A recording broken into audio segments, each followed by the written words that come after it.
È mezzanotte, apriamo il frigo, una cipolla, un uovo e del parmigiano.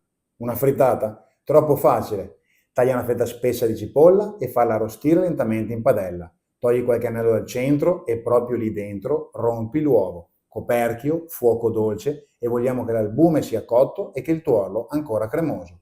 Alla fine parmigiano e ne facciamo cadere un po' anche sulla padella, così diventa croccante. Dolce, sapido, croccante e quel tuorlo che cola.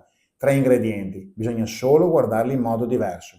Ah, quasi dimenticavo, questa rubrica si chiama Lo spuntino di mezzanotte, la facevo alla radio tanti anni fa e penso che fosse ora di riportarla in vita.